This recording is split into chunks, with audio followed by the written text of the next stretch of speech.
Queria que você abrisse comigo a sua Bíblia em Tiago capítulo 4.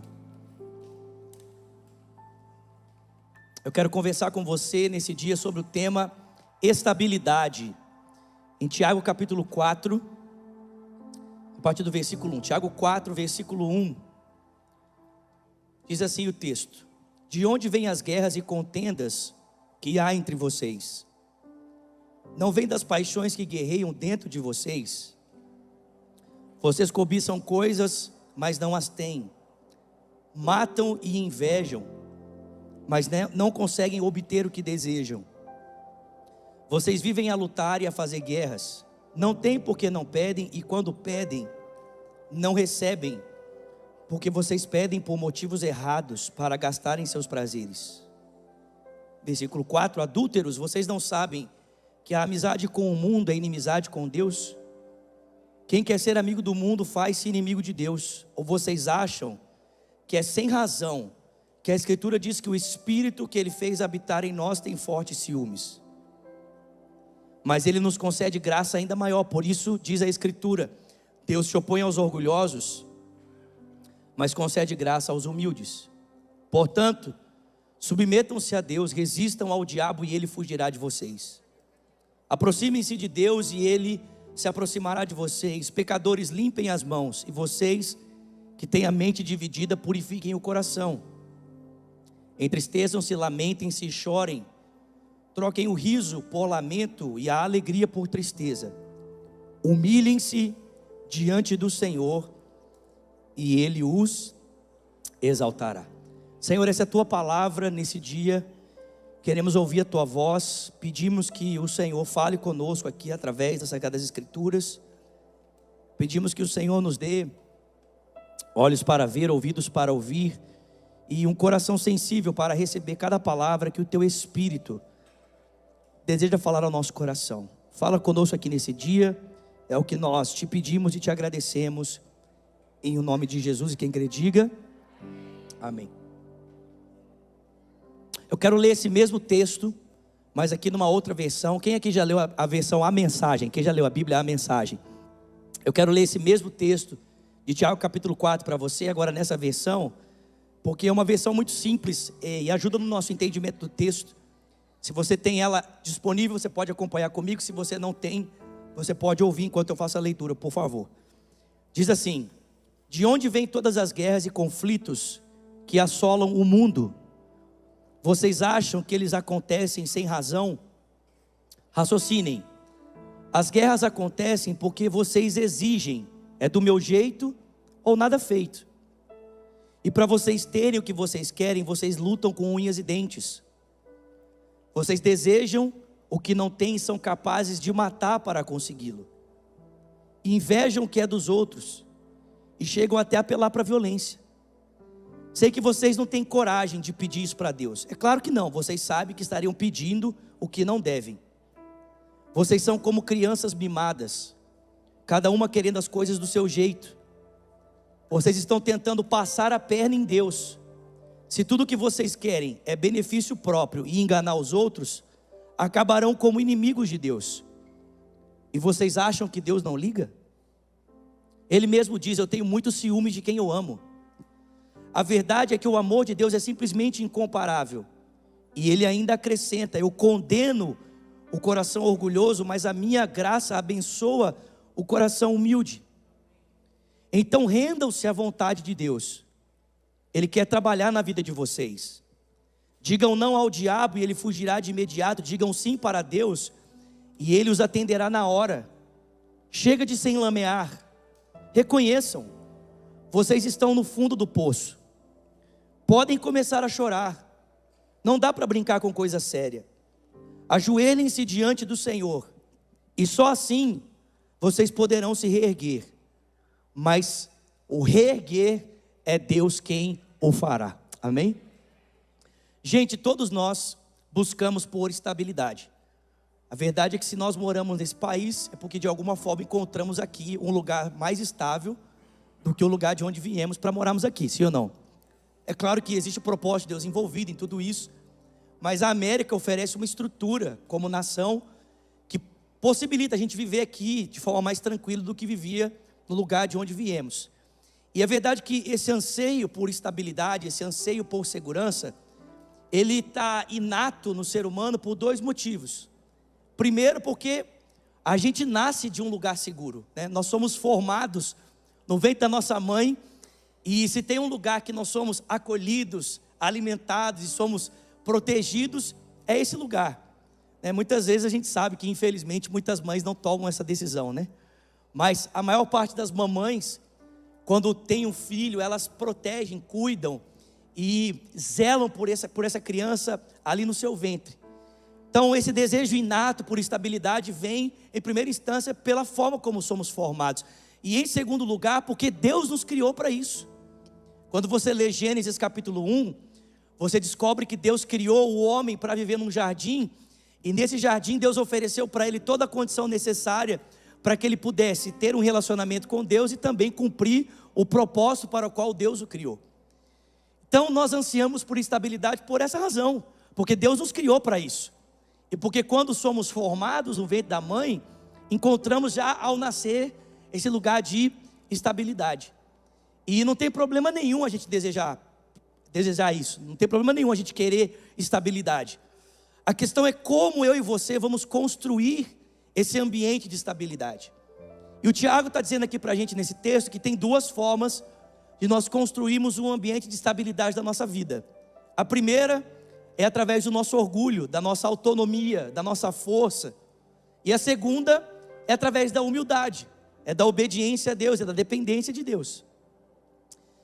E talvez você me pergunte assim: Azulato, como é que eu sei então se eu estou escolhendo o caminho do orgulho ou o caminho da humildade para construir esse lugar de estabilidade? O texto diz: se você está vendo muita confusão, muita desordem, muita briga, muito conflito, se você está entrando em discussão com outras pessoas nessa tentativa de construir um lugar de estabilidade, isso prova que a forma como você tem tentado construir isso não tem nada a ver com humildade, tem a ver com orgulho. E se você tem colhido paz, graça de Deus, se você tem colhido bondade de Deus nessa tentativa de construir esse lugar de estabilidade, isso mostra que você tem dependido de Deus e tem caminhado pelo lugar da humildade. O Tiago está dizendo para nós: olha, uma pessoa que tenta construir para ela uma vida de estabilidade a partir do seu orgulho, em primeiro lugar, ela se torna uma pessoa invejosa. Essa é a primeira marca de alguém que está tentando ter uma vida estável a partir da sua própria força. Essa pessoa se torna invejosa. Por quê? Porque ela quer viver o que os outros estão vivendo, sim ou não? Não. Não. Porque o nome disso, presta atenção, o nome disso é cobiça. Cobiça é desejar o que o outro tem. A inveja não é desejar o que o outro tem, a inveja é desejar que o outro não tenha.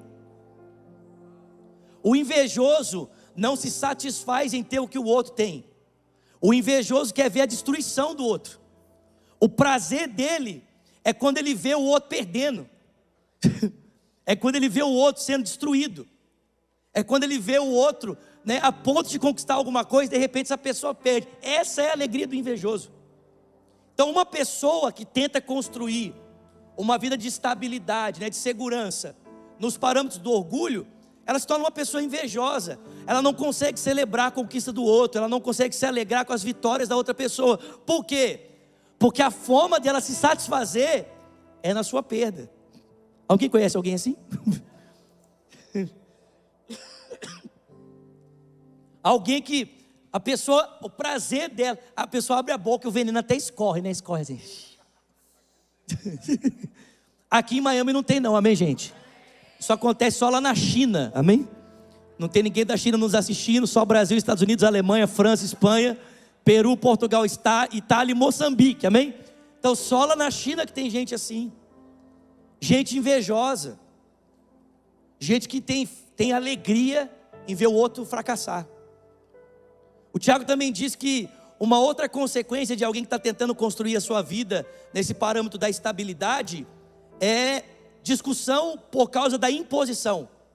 Ou seja, essa pessoa não aceita em hipótese nenhuma que uma outra vontade seja feita senão a dela. Por quê? Porque ela sempre está certa.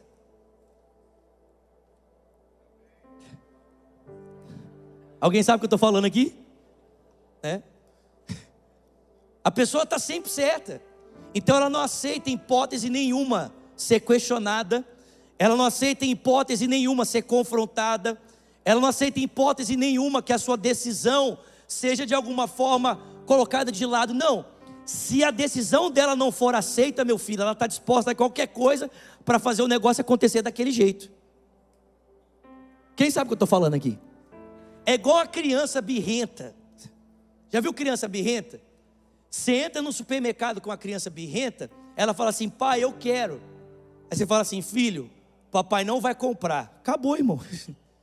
Ela cai no chão e ela esperneia, ela grita e ela começa a constranger o seu pai, até que de uma forma, em função do constrangimento, o que o pai faz? Vai lá e compra para a criança parar. Tem muita gente adulta que é igual criança birrenta. Ele fala assim: eu quero que a coisa seja desse jeito. E aí se alguém fala assim: não, vou fazer do outro jeito que é melhor, ele emburra. A tromba fica grande. Quem sabe o que eu estou falando aqui? Às vezes a pessoa até vai, né, para o esquema que foi decidido de uma forma diferente, mas ela faz questão de estar ali mostrando para todo mundo que ela não está satisfeita. Gente, presta atenção. Existem muitos casamentos que se desgastam por causa de pessoas orgulhosas que não cedem à vontade de uma outra pessoa. Muitos casais que entram em discussão e não conseguem se ajustar. Por quê? Porque do outro lado tem alguém que é implacável na sua vontade. Ele está sempre certo. Então tudo tem que ser sempre feito do jeito dele. Pessoas orgulhosas são assim. Pessoas que querem construir a sua segurança da sua forma são assim. Em primeiro, elas são invejosas. Em segundo, elas são tão convictas da sua vontade que elas estão dispostas a quebrar o pau, brigar, fazer o que for preciso para conseguir o seu lugar. E por último, essas pessoas são tão obsessivas pela sua segurança que elas são capazes de passar por cima de qualquer um para ter o que elas querem. Gente que não importa em ferir, em machucar, gente que não importa em ferir com palavras, em ferir com a distância, em ferir com o isolamento, com a indiferença, gente que não preocupa em tomar uma informação privilegiada e usar essa informação para derrubar aquela pessoa. Afinal de contas, o que ela mais anseia é aquele lugar. Então se ela tem alguma coisa que ela possa usar contra aquela pessoa para tirar o lugar dela, para ela chegar lá, ela não se importa, ela faz. Pessoas orgulhosas são assim. Elas querem segurança. O desejo inato por segurança é bom, mas a forma como elas estão construindo isso é péssimo.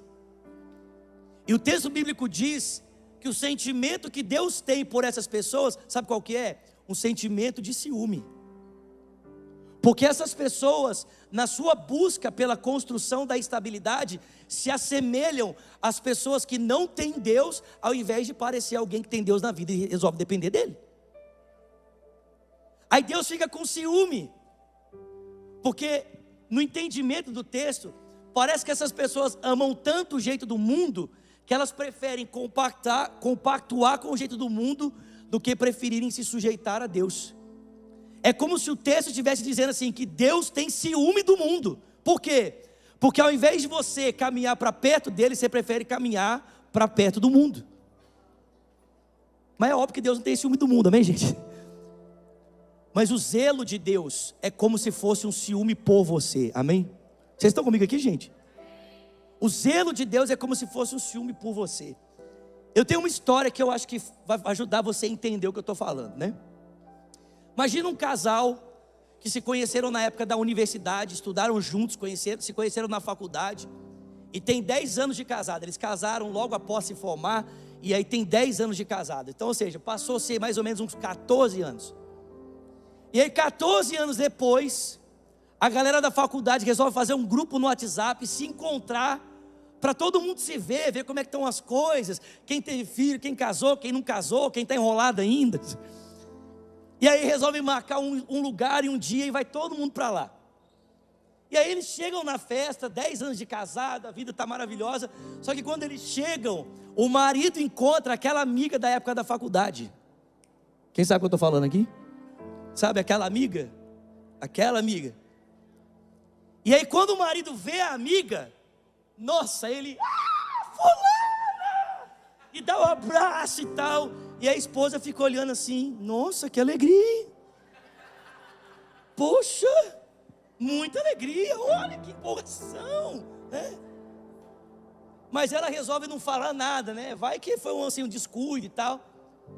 E enquanto o marido está ali, né, naquela empolgação, a esposa vai meio que se deslocando, desapercebido, caminhando para o canto para ver se o marido desconfia, larga a amiga e vai ficar com ela. Só que ele fica ali, entretido, preso, conversando. E aí de repente ele sai. E a esposa pensa, pô, até que enfim, né? Vai sair para vir ficar comigo. Só que ele sai, vai lá e pega um copo de refrigerante e leva para a amiga. As mulheres já pensou, vai morrer. As mulheres já pensaram, vai morrer, vai morrer.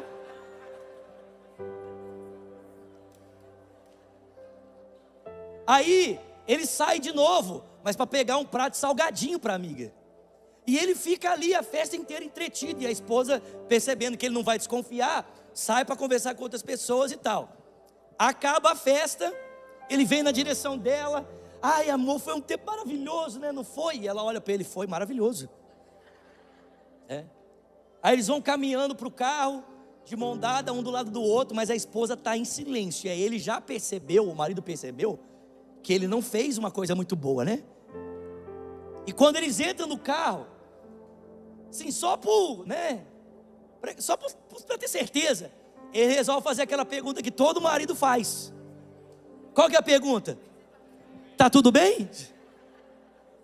Tá tudo bem? Aí a esposa olha para ele e diz, estou ótima. Tá tudo ótimo.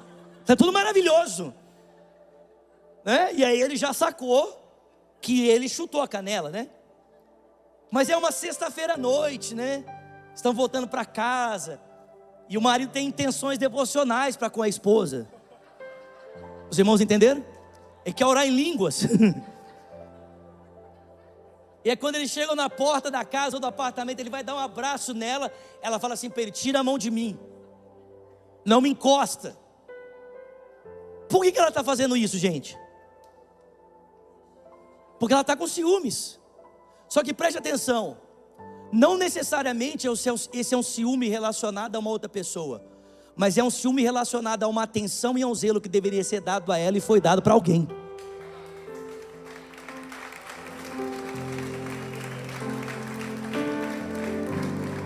Então não necessariamente tem a ver com uma pessoa, mas tem a ver com algo que ela sabe que é dela, pertence a ela. Ela tem o direito àquilo. Mas ela está vendo o seu marido dar a atenção e o zelo que deveria ser dado para ela, para uma outra pessoa. Irmão, esse é o sentimento que Deus tem a nosso respeito, quando Ele vê a gente flertando com as propostas do mundo, para construir estabilidade, ao invés de depender dEle, para que Ele faça isso na nossa vida. Deus sente ciúmes. Ele fala assim, cara, para que isso? Para que você está fazendo isso? Eu estou aqui. Mas o outro caminho, irmãos, é o caminho da humildade. Tiago diz, chegai-vos a Deus e Ele se chegará a vós outros, purificai as mãos pecadores e vós que sois de ânimo dobre, limpai o coração. Afligi-vos, lamentai e chorai, converta-se o vosso riso em pranto e a vossa alegria em tristeza. Humilhai-vos debaixo da poderosa mão de Deus, para que Ele ao seu tempo vos exalte. Irmãos, a outra forma de nós termos estabilidade é exatamente pelo caminho da humildade, da dependência de Deus. Quantos aqui concordam comigo que Jesus tem o lugar mais estável do universo? Quem concorda comigo? A Bíblia diz que Jesus está assentado à direita de Deus, amém, irmãos? Em um lugar que nada pode abalar, nada pode abalá-lo, nada pode abalar esse lugar, amém? Então, biblicamente falando, Jesus está no lugar mais estável do universo. Mas a Bíblia também conta a forma como Ele conquistou esse lugar. E sabe o que é engraçado? Nós queremos ter a mesma estabilidade que o Filho de Deus tem, mas às vezes não queremos andar pelos caminhos que Ele andou. O caminho que Jesus andou, irmãos, para ter esse lugar de estabilidade, foi o caminho da dependência, foi o caminho da humilhação. Em Filipenses capítulo 2, a partir do versículo 5, Paulo diz assim, tende em vós o mesmo sentimento que houve em Cristo Jesus, que subsistindo ele em forma de Deus, não considerou que o ser igual a Deus era algo que devia pegar-se, mas ele esvaziou-se a si mesmo, assumindo a forma de servo, tornando-se semelhante aos homens. E sendo encontrado em forma humana, ele humilhou-se a si mesmo, sendo obediente até a morte, e morte de cruz. Pelo que Deus o exaltou soberanamente, e deu a ele o nome que está acima de todos os nomes, para que ao nome de Jesus se dobre todo joelho no céu, na terra e debaixo da terra, e toda língua confesse: Ele é o Senhor, para a glória de Deus Pai. Mas o caminho de Jesus para chegar nesse lugar foi o caminho da dependência, foi o caminho da humildade, da humilhação. Eu costumo pensar o seguinte, vocês estão comigo aqui, gente? Eu costumo pensar o seguinte: houve um tempo, parafraseando esse texto de Paulo, de Filipenses 2, houve um tempo em que Jesus estava com o Pai, no lugar mais privilegiado do mundo, à direita de Deus. E desse lugar em que Jesus estava, ele olhava para a humanidade de cima para baixo, amém?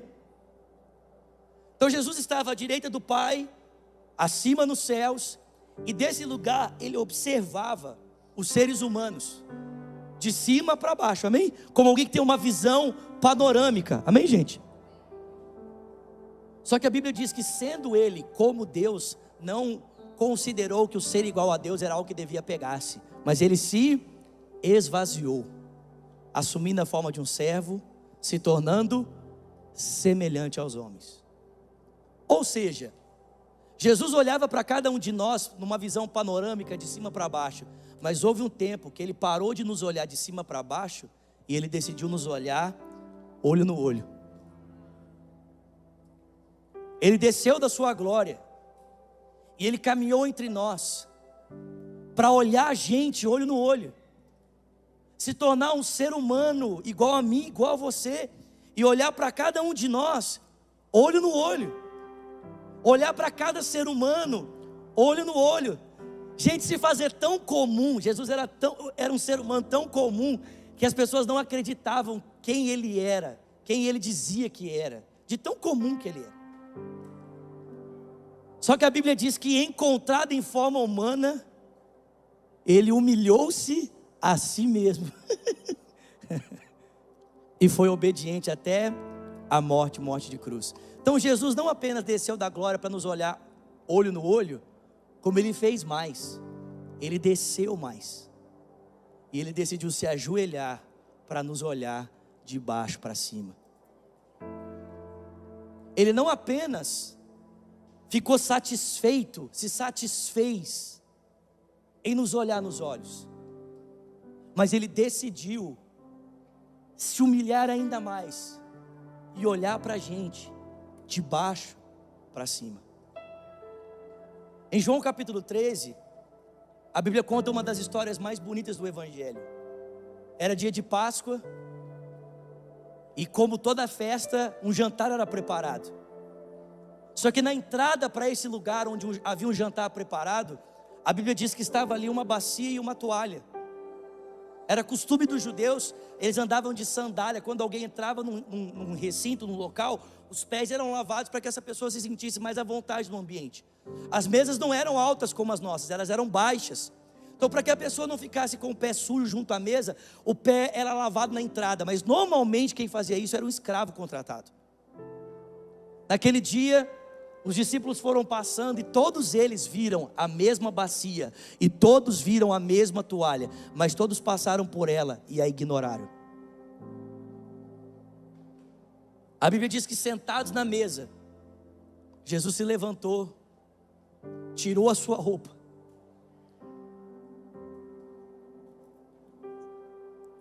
enrolou a toalha em volta da sua cintura, tomou a bacia, e ele veio na direção dos seus discípulos.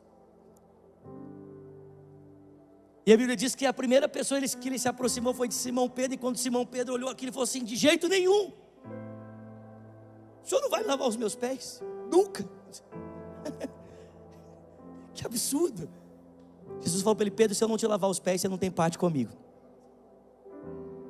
Aí o Pedro: então, não só os pés, lava tudo. Aí Jesus diz: não, Pedro, só os pés se sujam pelo caminho, o restante já está limpo pela palavra. E Jesus foi lavando os pés de um por um, irmãos, inclusive daquele que iria traí-lo, inclusive daquele que iria abandoná-lo, e dos outros que iriam deixá-lo. Lavou o pé de todo mundo. E quando ele terminou, ele colocou a sua roupa, tirou a toalha, deixou a bacia, sentou na mesa e disse: vocês me chamam de mestre e senhor, e de fato eu sou. Mas sendo eu mestre e senhor de vocês, dei a vocês o exemplo. O maior entre vós será aquele que serve, não o que é servido. O maior entre vocês é aquele que lava os pés, e não aquele que tem os pés lavados. Façam isso. Façam isso. Irmãos, Jesus conquistou esse lugar de estabilidade. Ele conquistou esse lugar elevado, não lutando por ele, mas morrendo por ele, se entregando por pessoas, morrendo por elas e não matando pessoas. Ele escolheu o caminho da obediência, ele escolheu o caminho do serviço, ele escolheu o caminho que aparentemente parecia vergonhoso, mas a vergonha se transformou em dupla honra. Deus o exaltou soberanamente. Sabe, eu aprendi uma lição alguns anos atrás. Vou falar isso aqui e caminhar para o encerramento. Eu aprendi uma lição alguns anos atrás. Eu fazia parte de uma equipe de natação. Acredite você ou não, amém? Nadava 50 metros livre. E eu lembro que a gente foi participar de uma competição, e tinha um menino na equipe que ele era muito zoador, ele brincava com todo mundo. E nesse dia ele resolveu pegar no meu pé. Ele resolveu tirar sarro comigo. Só que ele era muito grande, tipo o pastor Eric assim. Vem cá, pastor Eric, por favor. Vem cá. Chega aí, chega aí. Fica aqui do meu lado, por favor. Isso, fica aqui. E aí ele começou a tirar sarro de todo mundo, e começou a tirar sarro de mim, pegar no meu pé e tal.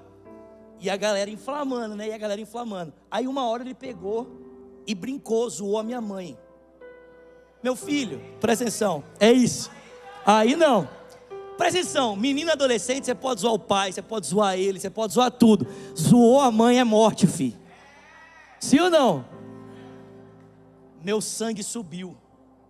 E eu parti para cima dele. Estende o braço assim. Estende o braço. Estende o braço. Não, fecha. Isso. Fecha não, abre a mão.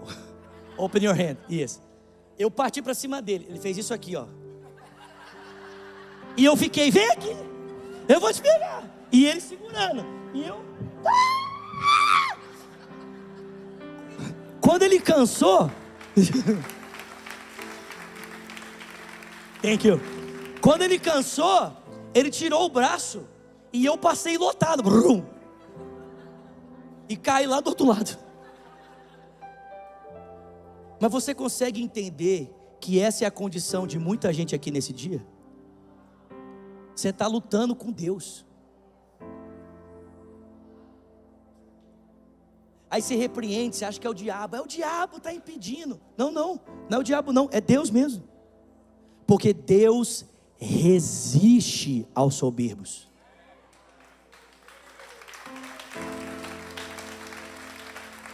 E aí você fica se matando e lutando para fazer a coisa acontecer, e parece que ela não vai. E você acha que é diabo, que é maldição hereditária, que é falta de oração. E você briga, discute, berra e tal, porque você vai: o diabo. Não é o diabo, irmão. Quem está te resistindo é o seu pai. Por quê? Porque ele está vendo orgulho em você. Irmão, se existe uma coisa que o pai não suporta ver em nós, é orgulho. Porque esse pecado maldito nasceu no coração do primeiro rebelde do universo.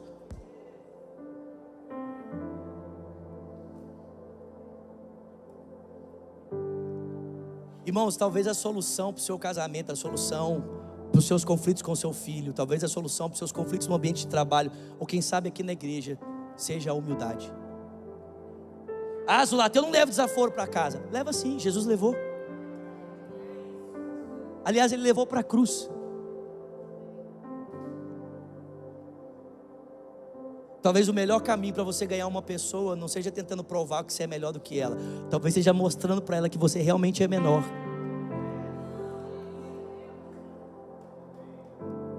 Posso contar mais uma história? A última. Alguns anos atrás, não sei se eu já contei essa história aqui, mas alguns anos atrás, uma amiga minha me contou essa história da família dela.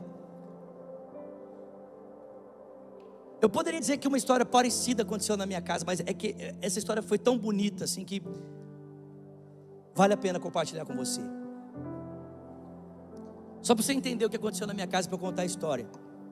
Meu pai faleceu há 19 anos atrás, num acidente de carro, com 38 anos. Mas um ano antes da morte do meu pai, nós descobrimos que ele vivia uma vida muito complicada na área sexual, envolvido com muitas mulheres, vivendo um pecado de adultério já de tantos anos, uma alma totalmente suja pela vida que ele vivia. E a gente descobriu porque Deus falou para minha mãe, Deus revelou para ela que isso ia acontecer. E ela compartilhou comigo e nós começamos a orar. E quando Deus trouxe tudo à tona, e meu pai confessou o pecado dele, a minha mãe teve a oportunidade de mandar ele embora. Fala assim, vai embora, essa é a vida que você quer viver, vai embora.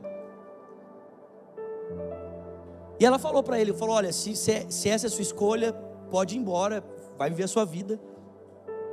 Mas se você quer ser restaurado, eu estou disposta a pagar o preço pela sua restauração.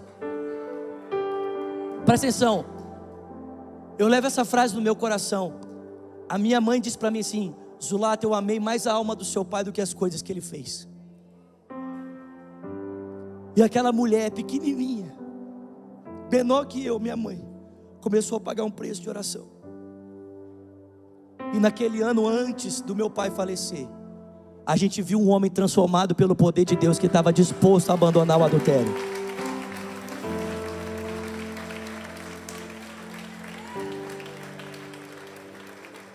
A história que eu vou contar é muito parecida. É de uma família que o pai da família estava percebendo que a família estava se separando. Esposa, coração frio, parece que estava se distanciando. Os filhos indiferentes com a família. A sogra morava com eles. E esse homem, um homem de Deus, um homem de oração, começou a orar e dizer, Deus, eu não aceito perder a minha casa. Deus, eu não aceito perder a minha família. Eu não aceito perder a minha esposa. Eu não aceito perder os meus filhos. E aí começou a orar. E aí Deus deu uma estratégia para ele. Então ele se aproximou da família e falou, olha, semana que vem, tal dia e tal hora, eu preciso de todo mundo sentado aqui na sala, eu tenho uma coisa muito importante para falar. E na outra semana, nesse dia e nessa hora, estava todo mundo lá, sentado, esperando o pronunciamento. Todo mundo achou que era uma coisa muito séria. E ele começou a dizer, olha, faz alguns dias, algumas semanas que eu tenho orado por vocês, porque eu tenho percebido que a nossa família não é mais a mesma coisa, mas eu não aceito perder vocês. Eu não aceito perder você, minha esposa, eu não aceito perder os meus filhos, eu não aceito perder você, sogra. Ele levantou, foi lá dentro, pegou um balde e uma toalha, e ele veio para dentro da sala para lavar os pés da sua família. A primeira pessoa que ele lavou os pés foi da sua esposa. Ele se ajoelhou diante dela, e à medida que ele ia lavando os pés da sua esposa, ele ia agradecendo a ela por todo o benefício que ela havia feito a ele, por todo o bem que ela havia prestado. Ele ia agradecendo as roupas lavadas, o tempo dedicado, as comidas que tinham sido feitas, o cuidado com os filhos, a fidelidade dela para com ele, as palavras de amor, o tempo de intimidade, os carinhos, as palavras de elogio. E aquela esposa começou a chorar, irmão. Ela começou a chorar, e ele lavando os pés dela. E depois ele começou a pedir perdão pelos erros que ele havia cometido, pela falta de atenção, pela falta de palavras de carinho. E ele fez isso e a esposa chorou. E quando ele terminou de lavar os pés da esposa, ele lavou os pés da filha mais velha fazendo a mesma coisa, os pés do filho mais novo fazendo a mesma coisa, e lavou os pés da sogra.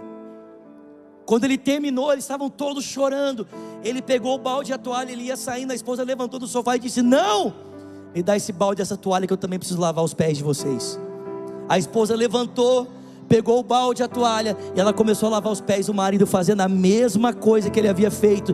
Depois lavou os pés da filha mais velha, depois os pés do filho mais novo, depois os pés da sua mãe, depois a filha mais velha fez a mesma coisa, o filho mais novo fez a mesma coisa, a sogra fez a mesma coisa, e eles terminaram aquele dia abraçados, chorando juntos. E ela me contou que depois desse dia, a família deles nunca mais foi a mesma.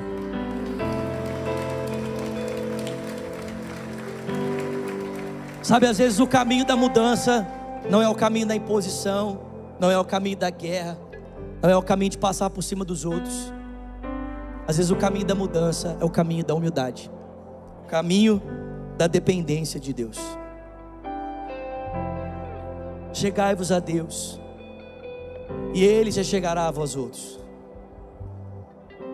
Purificai as mãos, pecadores, e vós que sois de ânimo dobre, limpai o coração.